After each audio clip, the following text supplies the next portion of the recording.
We are wondering what is happening to the world. Everything is changing.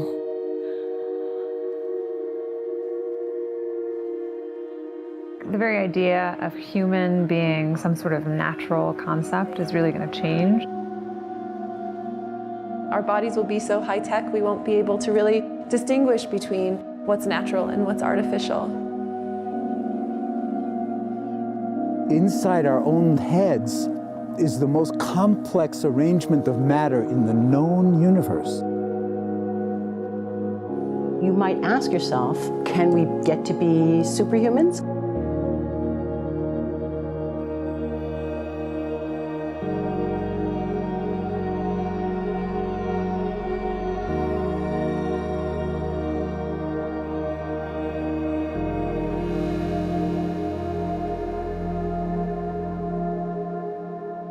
The original Industrial Revolution was driven by the discovery that you could use steam engines to do all kinds of interesting things. But that was followed by additional revolutions for electricity and computers and communications technology. We're now in the early stages of the fourth Industrial Revolution, which is bringing together digital, physical, and biological systems. One of the features of this fourth Industrial Revolution is that it doesn't change what we are doing, but it changes us. With the ability to visualize brain activity, for example, through a simple consumer-based EEG device, it gives us access to ourselves in ways that we've never before thought possible. It unlocks the black box that is the brain and enables us to really, truly be able to realize an identity that is aspirational. There's now a scientific foundation for the effects of mindfulness on the brain, on the genome, on biological aging. And when the human mind does know itself, then you get the potential for a new renaissance that restructures itself in terms of our relationship to life, our relationship to the planet, our relationship to work. We need a different economic model. And by that, I don't mean capitalism versus communism. What I'm talking about is a shift in the system along the lines of the two big changes that happened in the 20th century, Keynesianism, with a much greater focus on health and education and the role of government working with business, and then a reaction against that in late century to neoliberalism, where the focus was on free markets, freedom of the individual, and getting governments out of the way. We need a shift to a new system that will allow us to meet the basic needs of every human on the planet, that will live within planetary means, that will be fairer, and that will be focused as its key goal, not on growth per se, but on maximizing human well-being. And history tells us that a values shift is triggered by creation of a new story about how we want to live.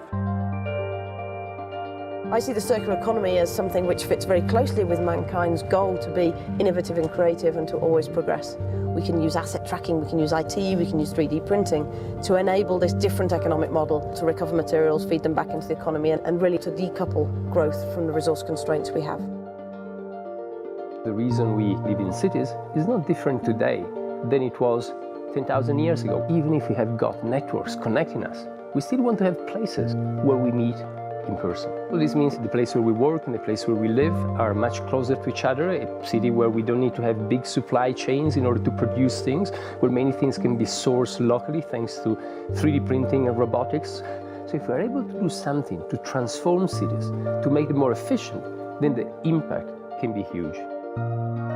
Think about the prospect of getting rid of plastics. We must not only be inspired or informed by nature, but actually use natural organisms with which to design products and building parts. Only instead of varying material properties, we're varying biological functionality. Design is critical today because it's the first signal of human intention. So the question of adding quality to quantity, it isn't a matter of simply circulating things that are potentially toxic. It's circulating things that are safe and healthy for all generations. So the goal is no longer, I want to be less bad, less monotonous, less unsafe, less unjust. It's really about a diverse, safe, healthy, and just world with clean air, clean water, clean soil, clean energy. Together we are fighting to preserve our fragile climate from irreversible damage and devastation of unthinkable proportions. If we think about the original Industrial Revolution, it was an energy revolution. I like to think of it as a kind of bookending of a period in human history during which we used fossil fuels, and it worked very well for us for a long time. But now we have to bring that to an end. We have energy technologies that can power our civilization: solar, wind, biomass. So then the question is, well, how do we get grid integration? Maybe the wind is blowing in Denmark, the sun is shining in Germany, and now you can move that electricity through an integrated grid. You can supply energy to everyone who needs it, and you can supply energy at all times.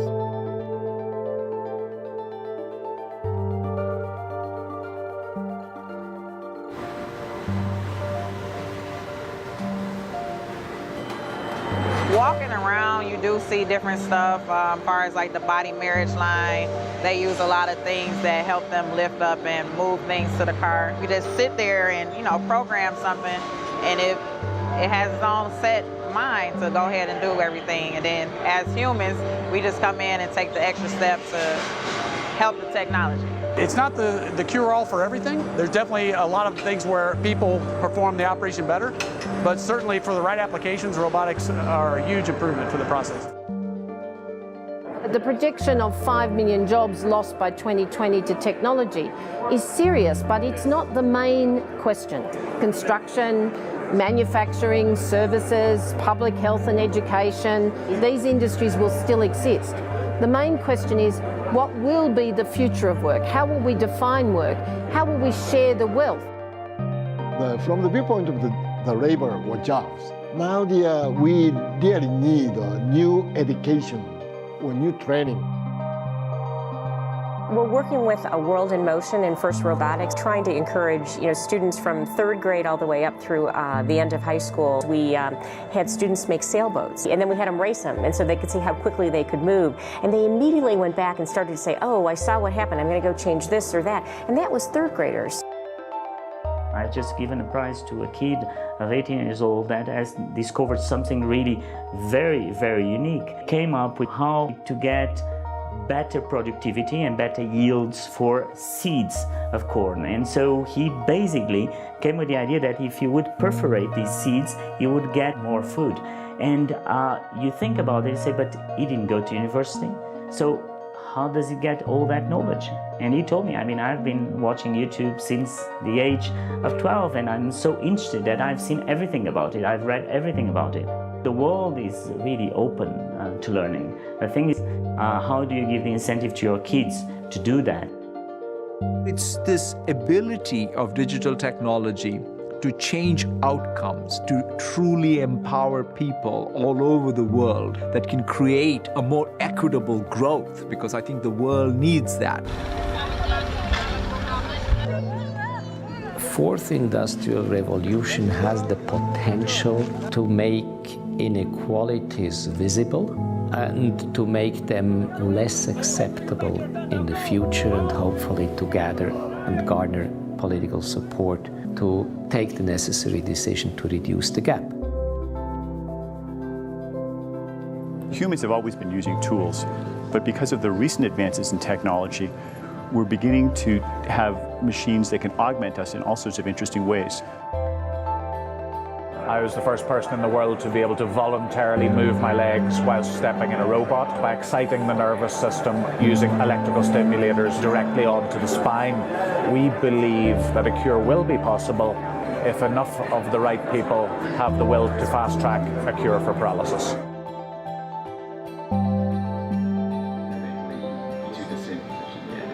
We take two things from the patient. First, we take a three-dimensional X-ray, and we extract the three-dimensional data out of that so we can make a perfectly shaped puzzle piece. And then we also take a sample of fat tissue from the patient so that we can extract the stem cells out of those. And we use those stem cells with this three-dimensional scaffold that we fabricate, and after 3 weeks, we have a piece of living bone that's ready for implantation. Being able to use genome editing to understand the genetic changes that lead to cancer, and technologies like drug delivery, getting molecules into particular types of cells. There's a lot of excitement about being able to move much more quickly on this disease.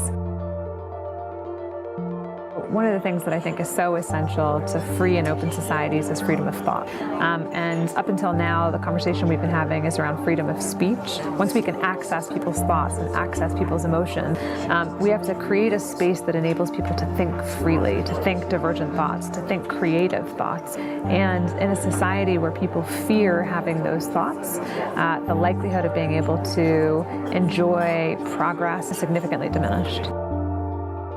We need to take responsibility at every level of society, from the individual and the personal to the institutional to the global, to adapt to these technological challenges and changes which are redefining what it means to be human, what it means to work, what it means to be completely embedded in this world. People always ask me if I'm an optimist or a pessimist. The technology exists, but how do we get it and implement it at the scale we need at a price that people around the world can afford? Even though we have everyday problems we have to solve, we have to find a way to lay the foundations for the innovations of tomorrow.